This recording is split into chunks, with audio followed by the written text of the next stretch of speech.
अस्सलाम वालेकुम students, I am your tutor Shamoon Bashir और मैं आपको पढ़ाऊंगा सेकंड ईयर मैथमेटिक्स। तो स्टूडेंट्स, आज के लेक्चर में हम फीजेबल सॉल्यूशन सेट से रिलेटेड एग्जांपल नंबर 2 और एग्जांपल नंबर 3 को सॉल्व करेंगे। तो चलिए स्टूडेंट्स, हम चलते हैं वाइट बोर्ड की तरफ और आज का लेक्चर शुरू करते हैं। एग्जांपल नंबर 2 है, a manufacturer wants to make two types of concrete. तो स्टूडेंट्स, एक मैन्युफैक्चरर है जो कि दो टाइप के कंक्रीट बनाना चाहता है। Each bag of A grade concrete contains, तो स्टूडेंट्स A grade जो कंक्रीट है contains 8 kilograms of gravel, और यहाँ पे स्टूडेंट्स ग्रेवल के बारे में बताया गया है small pebbles with coarse sand. तो स्टूडेंट्स ग्रेवल जो है यानी जो small pebbles with coarse sand है, ये बिल्कुल छोटे छोटे पत्थरों की तरह, जिस तरह से हमारे पास छोटी बजरी होती है उस तरह का ये मटेरियल है। And 4 kilograms of cement, while each bag of B grade concrete. तो स्टूडेंट्स, हमारे पास जो B grade कंक्रीट है उसके बारे में नेक्स्ट डिटेल दी गई है। B grade concrete contains 12 kilograms of gravel and 2 kilograms of cement. If there are 19-20 kilograms of gravel and 480 kilograms of cement, then graph the feasible region under the given restrictions and find corner point of the feasible region. तो चलिए students, हम example number 2 का solution start करते हैं।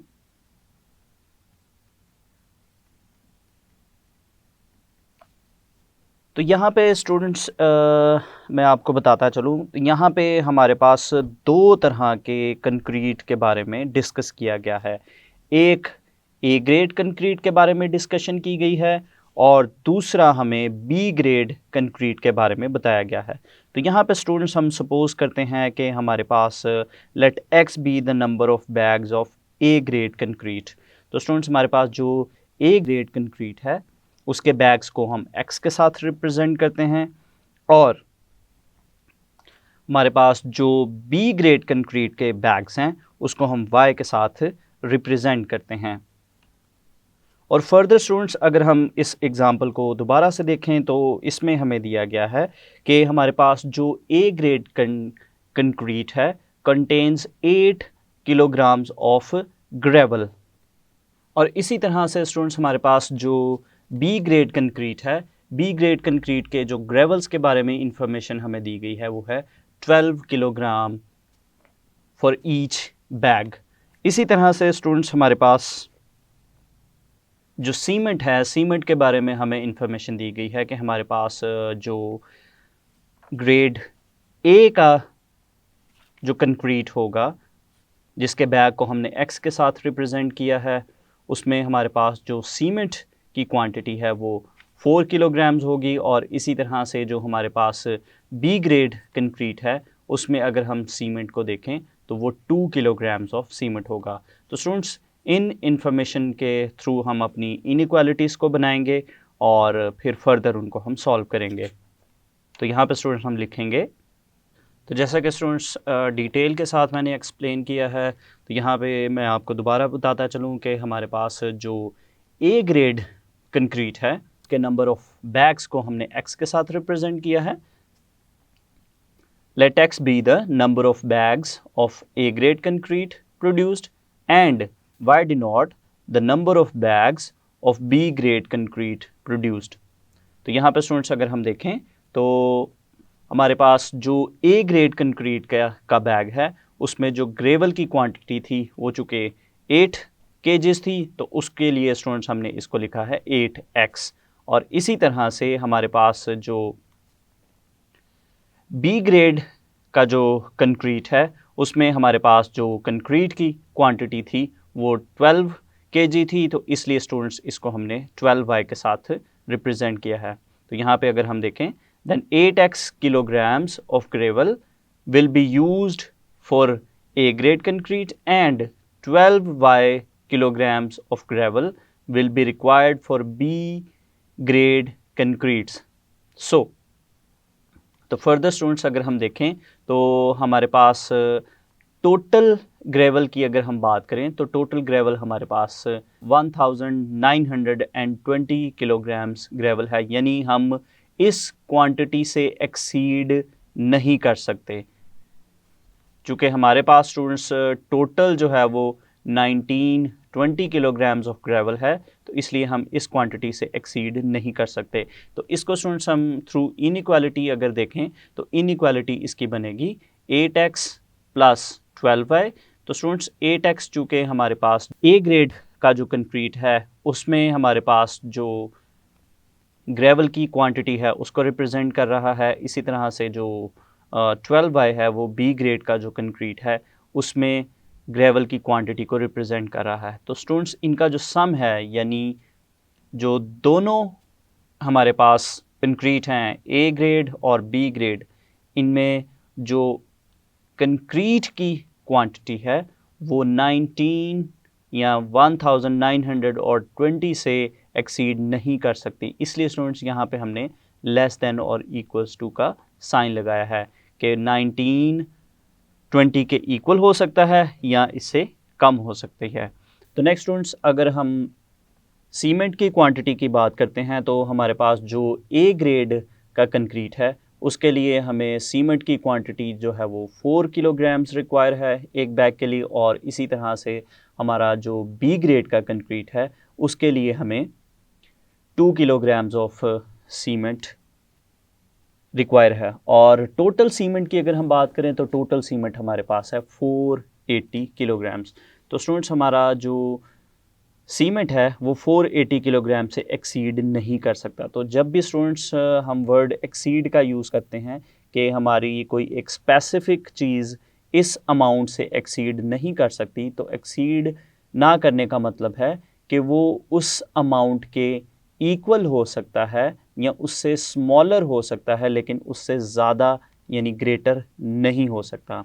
तो इसी तरह से स्टूडेंट्स हम सिमिलरली जो है वो जो लीनियर कॉन्स्ट्रेंट्स फॉर सीमेंट है वो हमारी कुछ इस तरह से बनेगी। 4x जो कि फर्स्ट हमारा जो ए ग्रेड कंक्रीट है उसके लिए सीमेंट को रिप्रेजेंट कर रहा है क्वांटिटी को, और इसी तरह से 2y जो है वो सेकंड यानी बी ग्रेड कंक्रीट में सीमेंट की क्वांटिटी को रिप्रेजेंट कर रहा है, और ये जो है 480 से ज़्यादा नहीं हो सकता है, यानी this should be less than और इक्वल्स टू 480। तो नेक्स्ट स्टूडेंट्स अगर हम देखें, now we have to graph the feasible region for the linear constants. तो स्टूडेंट्स हमने इन कॉन्स्टेंट्स के अगेंस्ट जो है वो फीजेबल रीजन ड्रॉ करना है। 8x plus 12y is less than और equals to 1920, 4x plus 2y is less than और इक्वल टू 480। और स्टूडेंट्स चूँकि जब भी हमारे पास ये इनइक्वालिटीज़ इंक्लूडेड होंगी किसी सिस्टम के साथ, तो तभी हमारा जो है वो रीजन फर्स्ट क्वाड्रेंट में आएगा जो कि फीजेबल रीजन कहलाता है। तो ये स्टूडेंट्स हमारी इनइक्वालिटीज़ हैं। इन इनइक्वालिटीज़ को हम दोबारा से लिखते हैं। 8x plus 12y is less than और equals to 1920, 4x plus 2y is less than or equals to 480, x is greater than or equals to 0 and y is greater than or equals to 0। और इन inequalities को हम number 1, number 2, number 3 और number 4 का नाम देंगे। और चलिए students हम नेक्स्ट वर्किंग करते हैं, इनकी एसोसिएटेड इक्वेशंस लिखते हैं। तो यहाँ पे स्टूडेंट्स हमारी एसोसिएटेड इक्वेशंस बनेंगी 8x plus 12y equals to 1920, 4x plus 2y equals to 480, और थर्ड और फोर्थ इनइक्वालिटीज़ की एसोसिएटेड इक्वेशंस बनेंगी x equals to 0 and y equals to 0। तो नेक्स्ट स्टूडेंट्स हम प्रीवियस मेथड के थ्रू ही इनके x और y इंटरसेप्ट्स को फाइंड आउट करते हैं। तो यहाँ पे स्टूडेंट्स अगर हम अपनी फर्स्ट इनइक्वालिटी की जो एसोसिएटेड इक्वेशन है इसकी अगर हम बात करें तो इसमें स्टूडेंट्स अगर हम y को 0 पुट करते हैं तो y को 0 पुट करने से x की वैल्यू हमें मिलेगी 240 और ऑर्डर पेयर हमारा बनेगा 240, 0 और इसी तरह से स्टूडेंट्स इसमें x को 0 पुट करने से y की वैल्यू हमें मिलेगी 160 और ऑर्डर पेयर स्टूडेंट्स हमारा बनेगा 0, 160। नेक्स्ट स्टूडेंट्स हम टेस्ट पॉइंट के लिए 0, 0 को एज अ टेस्ट पॉइंट लेंगे और अपनी इनइक्वालिटी में पुट करेंगे। तो ये स्टूडेंट्स हमारे पास बनेगा 8 into 0 plus 12 into 0 is less than और इक्वल टू 19, 20। इसको सॉल्व करने से आएगा 0 इज़ लेस दैन और इक्वल टू 19, 20। और इस इनइक्वालिटी की स्टूडेंट्स अगर हम बात करें, इस स्टेटमेंट की अगर हम बात करें तो ये एक ट्रू स्टेटमेंट है। ये एक ट्रू स्टेटमेंट है, इसलिए स्टूडेंट्स हमारा जो शेड है या सोल्यूशन है वो टुवर्ड्स दी ओरिजिन होगा। तो नेक्स्ट स्टूडेंट्स हम इस एसोसिएटेड इक्वेशन में x और y इंटरसेप्ट की वैल्यूज़ को फाइंड आउट करते हैं। तो यहाँ पे स्टूडेंट्स इसमें y को 0 पुट करने से हमें x की वैल्यू मिलेगी 120 और ऑर्डर पेयर बनेगा 120, 0 और स्टूडेंट्स x को 0 पुट करने से y की वैल्यू हमें मिलेगी 240 और ऑर्डर पेयर बनेगा 0, 240 और इसका टेस्ट पॉइंट स्टूडेंट्स हम करेंगे x और y की जगह पे 0, 0 पुट करेंगे तो ये हमारे पास बनेगा 4 into 0 plus 2 into 0 is less than और इक्वल टू 480 और ये हमारे पास आएगा 0 इज़ लेस दैन और इक्वल टू 480 और इस स्टेटमेंट की अगर हम बात करें तो ये एक ट्रू स्टेटमेंट है, इसलिए स्टूडेंट्स हमारा शेड जो है वो टुवर्ड्स दी ओरिजिन होगा। तो नेक्स्ट टू इनइक्वालिटीज़ को की जो एसोसिएटेड इक्वेशन और इनके ग्राफ्स को हम ऑलरेडी एक्सप्लेन कर चुके हैं प्रीवियस लेक्चर में, तो इनकी वजह से हमारा जो शेड है वो फर्स्ट क्वाड्रेंट में ही आएगा। तो चलिए स्टूडेंट्स नेक्स्ट हम अपने गिवन पॉइंट्स के अकॉर्डिंग जो है वो ग्राफ ड्रॉ करते हैं। स्टूडेंट्स हमारी जो एसोसिएटेड इक्वेशंस हैं उनका पहले हमने सेपरेटली जो है वो ग्राफ ड्रॉ किया है और फर्स्ट क्वाड्रेंट में जो इनका शेड या जो सोल्यूशन आ रहा है उस पोर्शन को हमने शेड किया है। तो स्टूडेंट्स हमारी जो फर्स्ट एसोसिएटेड इक्वेशन थी 8x plus 12y equals to 1920, इसका स्टूडेंट्स अगर हम देखें तो हमारे पास इसके x और y इंटरसेप्ट के अकॉर्डिंग जो है वो हमने लाइन ड्रॉ की और उसके बाद अगर हम देखें तो इसका ओरिजिन टेस्ट चूँकि सेटिस्फाई हो रहा था इसलिए इसका जो शेड है वो टुवर्ड्स दी ओरिजिन होगा और फर्स्ट क्वाड्रेंट में जो इसका पोर्शन है उस पोर्शन को हमने शेड कर लिया। तो ये स्टूडेंट्स हमारे पास इसका फर्स्ट क्वाड्रेंट में सोल्यूशन है। इसके बाद स्टूडेंट्स अगर हम सेकंड इनइक्वालिटी की एसोसिएटेड इक्वेशन को देखें 4x plus 2y is equals to 480, तो यहाँ पे स्टूडेंट्स अगर हम इसके x इंटरसेप्ट की बात करें तो 120, 0, इसी तरह से y इंटरसेप्ट है 0, 240। तो स्टूडेंट्स इसका ओरिजिन टेस्ट भी सेटिस्फाई हो रहा था इसलिए इसका भी शेड जो है वो टुवर्ड्स दी ओरिजिन होगा और इसका जो पोर्शन फर्स्ट क्वाड्रेंट में आना है हमने उस पोर्शन को शेड किया है। तो ये स्टूडेंट्स हमारे पास इसका फर्स्ट क्वाड्रेंट का शेड है। तो नेक्स्ट स्टूडेंट्स हम इन पॉइंट्स के अकॉर्डिंग जो है वो इन दोनों लाइंस को एक ही ग्राफ में ड्रॉ करते हैं और दोनों से जो फर्स्ट क्वाड्रेंट में रीजन बाउंड हो रहा है उस रीजन को हम शेड करते हैं। तो ये स्टूडेंट्स अगर हम देखें हमने अपनी जो गिवन इनइक्वालिटीज़ थी उनके इंटरसेप्ट्स के अकॉर्डिंग जो है वो ये ग्राफ ड्रॉ किया है और इसका स्टूडेंट्स हमने जो फर्स्ट क्वाड्रेंट में जो रीजन है इस रीजन को अगर हम देखें तो ये रीजन जो है वो हमारा फीजिबल रीजन है। तो स्टूडेंट्स इस रीजन के कॉर्नर्स को अगर हम देखें तो स्टूडेंट्स इसके कॉर्नर्स हमारे पास हैं, एक हमारे पास है ओरिजिन जो कि 0, 0 है, इसी तरह से दूसरा हमारे पास इसका जो कॉर्नर पॉइंट है वो यहाँ पे हमारे पास है 120, 0 और इसी तरह से स्टूडेंट्स हमारे पास जो तीसरा कॉर्नर पॉइंट है वो है 0, 160 जो कि y एक्सिस की लाइन पे है और चौथा स्टूडेंट्स अगर हम कॉर्नर पॉइंट देखें तो चौथा कॉर्नर पॉइंट हमारे पास ये कॉर्नर पॉइंट है जिस जगह पे दोनों लाइंस आपस में इंटरसेक्ट कर रही हैं। तो स्टूडेंट्स हमारे पास जो इनइक्वालिटीज़ थी, उनकी जो फर्स्ट टू इनइक्वालिटीज़ थी, उनकी जो एसोसिएटेड इक्वेशन थी 8x plus 12y equals to 1920, और जो दूसरी हमारे पास एसोसिएटेड इक्वेशन थी 4x plus 2y equals to 480। तो स्टूडेंट्स हम ऑलरेडी सीख चुके हैं कि हम इन दोनों इक्वेशंस को साइमल्टेनियसली किस तरह से सॉल्व करते हैं। तो इन दोनों को हम आपस में सॉल्व करेंगे। तो सॉल्व करने से स्टूडेंट्स हमारे पास x की वैल्यू आएगी 60, और इसी तरह से हमारे पास y की वैल्यू आएगी 120, और हमारे पास ऑर्डर पेयर बनेगा 60, 120। तो यहाँ पे स्टूडेंट्स अगर हम इस कॉर्नर पॉइंट की बात करें जहाँ पे दोनों लाइंस आपस में इंटरसेक्ट कर रही हैं, तो ये पॉइंट है 60, 120। तो लास्ट पर स्टूडेंट्स हम कॉर्नर पॉइंट्स लिखते हैं। कॉर्नर पॉइंट्स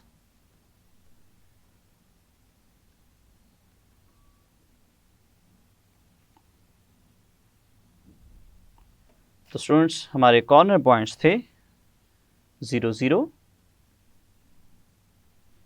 120, 0, 60, 120, और एक कॉर्नर पॉइंट हमारा था 0, 160। तो ये स्टूडेंट्स हमारी एग्जाम्पल नंबर 2 का सोल्यूशन कंप्लीट हो गया। तो नेक्स्ट स्टूडेंट्स हम स्टार्ट करते हैं एग्जाम्पल नंबर 3। एग्जाम्पल नंबर 3 है graph the feasible regions subject to the following constants. तो इसमें स्टूडेंट्स हमारे पास जो ए पार्ट है वो है 2x minus 3y is less than और equal to 6, 2x plus y is greater than और इक्वल टू 2, और इसके साथ स्टूडेंट्स हमारे पास दो इनइक्वालिटीज़ हैं, x इज़ ग्रेटर देन और इक्वल टू 0, और सेकंड इनइक्वालिटी है y इज़ ग्रेटर देन और इक्वल टू 0। इसी तरह से स्टूडेंट्स हमारे पास जो b पार्ट है उसमें अगर हम फर्स्ट टू इनइक्वालिटीज़ की बात करें तो वो हमारे पास बिल्कुल एग्जैक्टली सेम है ए पार्ट की तरह। इसमें हमारे पास ये जो है वो एक एक्स्ट्रा इनइक्वालिटी है, x plus 2y is less than और इक्वल टू 8, और इसके साथ भी स्टूडेंट्स हमारे पास x ग्रेटर देन और इक्वल टू 0 और y इज़ ग्रेटर देन और इक्वल टू 0 गिवन है। तो इसका मतलब है कि हमारे पास जो फीजेबल रीजन है उस रीजन को हमने शेड करना है। तो चलिए स्टूडेंट्स हम इसका सोल्यूशन स्टार्ट करते हैं, और सबसे पहले स्टूडेंट्स हम ए पार्ट को सॉल्व करेंगे और उसकी इनइक्वालिटीज़ को लिखेंगे। 2x minus 3y is less than और equal to 6, 2x plus y is greater than और इक्वल टू 2, और इसी तरह से हमारे पास बाकी की दो इनइक्वालिटीज़ हैं, x इज़ ग्रेटर देन और equal to 0 and y is greater than और इक्वल टू 0। और इन इनइक्वालिटीज़ को स्टूडेंट्स हम नंबर 1, नंबर 2, नंबर 3 और नंबर 4 का नाम देंगे। और स्टूडेंट्स नेक्स्ट हम इनकी एसोसिएटेड इक्वेशंस लिखेंगे। तो स्टूडेंट्स हमारे पास एसोसिएटेड इक्वेशंस बनेंगी 2x minus 3y equals to 6, 2x plus y equals to 2, x equals to 0 and y equals to 0। तो स्टूडेंट्स हमारी जो फर्स्ट इक्वेशन है इसमें x इंटरसेप्ट की वैल्यू निकलेगी x equals to 3, order pair बनेगा 3, 0। इसी तरह से इसमें y इंटरसेप्ट की वैल्यू निकलेगी y इज इक्वल्स टू -2, और ऑर्डर पेयर स्टूडेंट्स हमारे पास बनेगा 0, -2। और इसी तरह से स्टूडेंट्स इसके टेस्ट पॉइंट में हम 0, 0 को एज अ टेस्ट पॉइंट लेंगे। तो स्टूडेंट्स यहाँ पे हम इनइक्वालिटी में x और y की जगह पे 0, 0 पुट करेंगे, तो ये हमारे पास बनेगा 2 into 0 minus 3 into 0 is less than और equals to 6, 0 is less than और इक्वल्स टू 6। तो इस स्टेटमेंट की स्टूडेंट्स अगर हम बात करें तो ये एक ट्रू स्टेटमेंट है, इसलिए हमारा जो शेड है वो टूवर्ड्स दी ओरिजिन होगा। इसी तरह से स्टूडेंट्स हम नेक्स्ट एसोसिएटेड इक्वेशन का x इंटरसेप्ट निकालते हैं, तो x की वैल्यू आएगी 1, ऑर्डर पेयर बनेगा 1, 0। इसी तरह से इसका y इंटरसेप्ट आएगा 2, और ऑर्डर पेयर स्टूडेंट्स हमारे पास बनेगा 0, 2। इसी तरह से इसके ओरिजिन टेस्ट की अगर हम बात करें या टेस्ट पॉइंट की, तो x और y की जगह पे हम इनइक्वालिटी में 0, 0 पुट करेंगे, तो ये हमारे पास बनेगा 2 into zero plus zero is greater than और इक्वल टू 2, और स्टेटमेंट हमारे पास बनेगी फाइनल 0 इज़ ग्रेटर दैन और equal to 2 which is a false statement. तो ये स्टेटमेंट चूँकि फॉल्स स्टेटमेंट है, इसलिए स्टूडेंट्स हमारा जो शेड है या जो सोल्यूशन है वो अवे फ्रॉम द ओरिजिन होगा। तो लास्ट में हमारी जो दो इनइक्वालिटीज़ थी उनकी एसोसिएटेड इक्वेशंस को लिखा है। तो चलिए स्टूडेंट्स नेक्स्ट हम इन पॉइंट्स के अकॉर्डिंग जो है वो ग्राफ ड्रॉ करते हैं और इनका सोल्यूशन देखते हैं। तो ये स्टूडेंट्स हमने अपनी इनइक्वालिटीज़ का गिवन पॉइंट के अकॉर्डिंग जो है वो ग्राफ ड्रॉ कर लिया है। तो यहाँ पे स्टूडेंट्स अगर हम इस फिगर को देखें, इस ग्राफ को स्टूडेंट्स अगर हम देखें, तो हमारी जो फर्स्ट इनइक्वालिटी की एसोसिएटेड इक्वेशन है वो है 2x minus 3y equals to 6। तो यहाँ पे स्टूडेंट्स इसके ओरिजिन टेस्ट की अगर हम बात करें तो इसका ओरिजिन टेस्ट जो कि सेटिस्फाई हो रहा था, इसलिए इसका शेड जो है वो टूवर्ड्स दी ओरिजिन होगा। इसी तरह से जो दूसरी इनइक्वालिटी है, इसका ओरिजिन टेस्ट सेटिस्फाई नहीं हो रहा था, इसलिए इसका जो शेड है वो अवे फ्रॉम दी ओरिजिन है। तो स्टूडेंट्स चूँकि हमने फर्स्ट रीजन को शेड करना है, क्योंकि हमारी जो दो और लाइंस थी, एक हमारे पास x इक्वल टू 0 जो कि y एक्सिस को रिप्रेजेंट करता है, और उसकी वजह से हमारा जो शेड है वो इस तरफ होगा। और इसी तरह से स्टूडेंट्स हमारे पास y इक्वल टू 0 जो है वो x एक्सिस है, और इसका शेड जो है वो इस तरह से ऊपर की तरफ होगा। तो यहाँ पे अगर हम देखें तो स्टूडेंट्स हमारे पास जो फर्स्ट क्वाड्रेंट में हमारे पास जो ग्रे कलर में रीजन है वो ऐसा रीजन है जो चारों इनइक्वालिटी के सोल्यूशन को रिप्रेजेंट कर रहा है, यानी ये हमारा सोल्यूशन रीजन है। और यहाँ पे स्टूडेंट्स अगर हम इसके कॉर्नर पॉइंट्स की बात करें तो एक कॉर्नर पॉइंट स्टूडेंट्स हमारे पास इसका बनता है 0,2। इसी तरह से दूसरा कॉर्नर पॉइंट स्टूडेंट्स हमारे पास इसका बनता है 1,0, और इसी तरह से एक और कॉर्नर पॉइंट इसका बनता है हमारे पास 3,0। और इस रीजन के स्टूडेंट्स अगर हम बात करें तो ये एक अनबाउंडेड रीजन है। तो यहाँ से स्टूडेंट्स अगर हम बात करें तो यहाँ से ये किसी भी लाइन से बाउंड नहीं है, तो ऐसे रीजन को हम अनबाउंडेड रीजन कहेंगे। लेकिन स्टूडेंट्स अगर कोई रीजन लाइन से बाउंडेड होगा तो उस रीजन को हम बाउंडेड रीजन कहेंगे। लेकिन हमारे पास इस एग्जाम्पल में अगर हम इस रीजन की बात करते हैं तो ये एक अनबाउंडेड रीजन है। तो नेक्स्ट स्टूडेंट्स हम एग्जाम्पल नंबर 3 का बी पार्ट सॉल्व करते हैं। चलिए स्टूडेंट्स नेक्स्ट हम इनकी एसोसिएटेड इक्वेशंस लिखते हैं और बाकी की वर्किंग करते हैं। तो फर्स्ट एसोसिएटेड इक्वेशन स्टूडेंट्स हमारे पास बनेगी 2x minus 3y equal to 6। Second students हमारे पास बनेगी 2x plus y equals to 2। उसके बाद स्टूडेंट्स हमारे पास एसोसिएटेड इक्वेशन आएगी x plus 2y equals to 8। और फोर्थ और फिफ्थ हमारे पास इनइक्वालिटीज़ की जो एसोसिएटेड इक्वेशंस हैं वो बनेगी x equals to 0 and y equals to 0। तो चलिए स्टूडेंट्स हमारे पास जो फर्स्ट एसोसिएटेड इक्वेशन है इसका हम x इंटरसेप्ट फाइंड आउट करते हैं। तो y को 0 पुट करने से स्टूडेंट्स हमारे पास x की वैल्यू आएगी 3, ऑर्डर पेयर बनेगा 3,0। इसके बाद स्टूडेंट्स हमारे पास x को 0 पुट करने से हमारे पास y इंटरसेप्ट आएगा -2 और ऑर्डर पेयर बनेगा 0, -2। इसके बाद स्टूडेंट्स इनइक्वालिटी में हम x और y की जगह 0, 0 पुट करेंगे, 0, 0 को एज अ टेस्ट पॉइंट लेंगे, तो ये हमारे पास बनेगा 2 into 0 minus 3 into 0 is less than और इक्वल टू 6। इसको सॉल्व करने से स्टूडेंट्स हमारे पास आएगा 0 इज़ लेस देन और इक्वल्स टू 6। और इस स्टेटमेंट की अगर हम बात करें तो ये एक ट्रू स्टेटमेंट है। ये ट्रू स्टेटमेंट है, इसलिए स्टूडेंट्स हमारा जो शेड है या जो सोल्यूशन है वो टूवर्ड्स दी ओरिजिन होगा।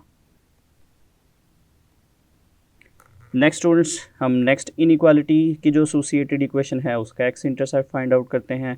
तो y को 0 पुट करने पे x की वैल्यू आएगी 1 और हमारे पास ऑर्डर पेयर बनेगा 1,0। और इसी तरह से स्टूडेंट्स x को 0 पुट करने से y की वैल्यू आएगी 2 और ऑर्डर पेयर बनेगा 0,2।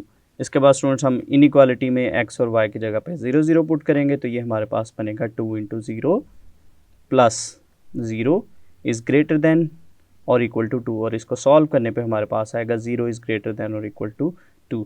इस स्टेटमेंट की स्टूडेंट्स अगर हम बात करें तो ये एक फॉल्स स्टेटमेंट है, ये एक फॉल्स स्टेटमेंट है, इसलिए हमारा जो सोल्यूशन है वो अवे फ्रॉम दी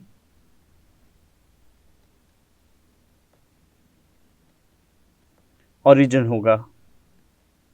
इसी तरह से स्टूडेंट्स हमारी जो नेक्स्ट एसोसिएटेड इक्वेशन है इसमें एक्स एंड इंटरसेप्ट निकलेगा 8, ऑर्डर पेयर बनेगा 8, 0, और इसी तरह से स्टूडेंट्स हमारे पास इसमें y इंटरसेप्ट आएगा 4, ऑर्डर पेयर बनेगा 0, 4। इसकी जो इनइक्वालिटी है उसमें भी हम x और y की जगह पे 0, 0 पुट करेंगे। 0 + 2 × 0 इज़ लेस देन और इक्वल्स टू 8। इस इनइक्वालिटी को सॉल्व करने पे हमारे पास आएगा 0 इज़ लेस देन और इक्वल टू 8। और इस स्टेटमेंट के स्टूडेंट्स अगर हम बात करें तो ये एक ट्रू स्टेटमेंट है, तो ये एक ट्रू स्टेटमेंट है, इसलिए स्टूडेंट्स हमारा जो शेड है वो या जो सोल्यूशन है वो टूवर्ड्स दी ओरिजिन होगा। इसी तरह से स्टूडेंट्स हमारी जो नेक्स्ट लास्ट 2 इनइक्वालिटीज़ थी इनकी एसोसिएटेड इक्वेशन है x = 0 और y = 0। तो चलिए स्टूडेंट्स नेक्स्ट हम इन पॉइंट्स के अकॉर्डिंग ग्राफ बनाते हैं और उस ग्राफ को डिस्कस करते हैं। तो ये स्टूडेंट्स हमने x इंटरसेप्ट और y इंटरसेप्ट के अकॉर्डिंग जो है वो बी पार्ट में दी गई इनइक्वालिटीज़ का ग्राफ ड्रॉ किया है। और स्टूडेंट्स इसमें हमारे पास जो फर्स्ट क्वाड्रेंट में इनसे रीजन बाउंड हो रहा था उस रीजन को हमने ग्रे शेड के साथ रिप्रेजेंट किया है। और इसी तरह से स्टूडेंट्स इस रीजन के अगर कॉर्नर्स को देखें तो इस रीजन के जो कॉर्नर्स हैं वो हमारे पास इस रीजन के कॉर्नर पॉइंट्स होंगे, जो कि हमारे पास है 0, 4, 0, 2, 3, 0 और एक हमारे पास है 36/7, 10/7। तो यहाँ पे स्टूडेंट्स ये हमारे पास इस बी पार्ट के सोल्यूशन रीजन के कॉर्नर पॉइंट्स हैं। तो नेक्स्ट स्टूडेंट्स हम एक इम्पॉर्टेंट बात देखते हैं। जैसे कि स्टूडेंट्स हमने प्रीवियस एग्जांपल में देखा कि हमारे पास जो रीजन बन रहा था वो अनबाउंडेड रीजन था, वो कुछ इस तरह से था स्टूडेंट्स, जो कि ऊपर वाला रीजन था। और ये ग्रीन रीजन की अगर हम बात करें तो ये किसी भी लाइन से बाउंड नहीं हो रहा, यानी ये अनबाउंडेड रीजन है। लेकिन अगर हम इस एग्जांपल की बात करते हैं तो यहाँ पे हमारा जो रीजन है ये बाउंडेड रीजन है, क्योंकि इसके अगर हम किसी भी साइड पे देखें तो हमें बाउंड्री नज़र आ रही है। तो यहाँ पे स्टूडेंट्स ये हमारा जो है वो एक बाउंडेड रीजन है। तो स्टूडेंट्स यहाँ पे अगर हम एक सर्कल ड्रॉ करते हैं तो स्टूडेंट्स अगर हम देखें तो ये जो रीजन है वो एक सर्कल के अंदर कवर हो रहा है। लेकिन स्टूडेंट्स अगर हम यहाँ पे इसी जगह पे अगर मैं आपको अनबाउंडेड रीजन को एक्सप्लेन करूं तो ये चूँकि यहाँ पे इन्फिनिटली मैनी पॉइंट्स इसमें इंक्लूड हैं, इसलिए स्टूडेंट्स इस यहाँ पे आप जितना मर्ज़ी बड़ा या छोटा सर्कल अगर आप बनाते हैं, यहाँ पे स्टूडेंट्स अगर हम एक सर्कल ड्रॉ करते हैं तो ये रीजन कभी भी इस सर्कल के अंदर कवर नहीं हो सकता। यहाँ पे स्टूडेंट्स हमारे पास इस बाउंड्री के बाहर वाले पॉइंट्स भी इंक्लूडेड हैं। तो नेक्स्ट स्टूडेंट्स हम देखते हैं, we see that the feasible solution regions in example 3A and 3B, अभी जो स्टूडेंट्स हमने दो एग्जाम्पल्स की हैं, are of different types. The feasible region in example 3A is unbounded. तो जैसा कि स्टूडेंट्स हमने 3A एग्जाम्पल में देखा था कि हमारा जो रीजन था वो अनबाउंडेड रीजन था, as it can not be enclosed in any circle how large it may be, while the feasible region in example 3B। तो जैसे कि स्टूडेंट्स मैंने डिटेल के साथ आपको एक्सप्लेन किया है कि हमारे पास जो 3B एग्जाम्पल है उसके रीजन को अगर हम देखें, can easily be enclosed within a circle, तो वो जो है वो एक सर्कल के अंदर ईजीली इनक्लोज्ड हो सकता है। सो इट इज़ बाउंडेड, तो ये एक बाउंडेड रीजन था। तो नेक्स्ट स्टूडेंट्स हम देखते हैं कि कन्वेक्स रीजन क्या होता है। If the line segment obtained by joining any 2 points of a region lies entirely within the region, then the region is called convex। तो यहाँ से स्टूडेंट्स मैं इन फिगर्स के थ्रू आपको एक्सप्लेन करता चलूँ तो कन्वेक्स रीजन एक ऐसा रीजन होगा कि जिस रीजन के अगर अंदर कहीं पे भी हम 2 पॉइंट्स लेते हैं, तो यहाँ पे स्टूडेंट्स अगर हम 2 पॉइंट्स लिए हैं, इन पॉइंट्स को हम ए और बी का नाम देते हैं और इन पॉइंट्स को हम आपस में ज्वाइन करते हैं। तो ये स्टूडेंट्स हमने इनको आपस में ज्वाइन किया। तो ज्वाइन करने वाली लाइन अगर इंटायरली यानी पूरी की पूरी रीजन के अंदर अगर लाई करेगी तो तब ये रीजन जो है वो कन्वेक्स रीजन कहलाएगा। तो यहाँ पे स्टूडेंट्स अगर हम देखें तो हमने ए और बी 2 पॉइंट्स लिए हैं इस रीजन के अंदर और इनको आपस में हमने ज्वाइन किया है, लेकिन अगर हम देखें तो ज्वाइन करने से जो लाइन ड्रॉ हुई है उसका ये पार्ट जो है वो रीजन से बाहर है, इसलिए ये कन्वेक्स रीजन नहीं है।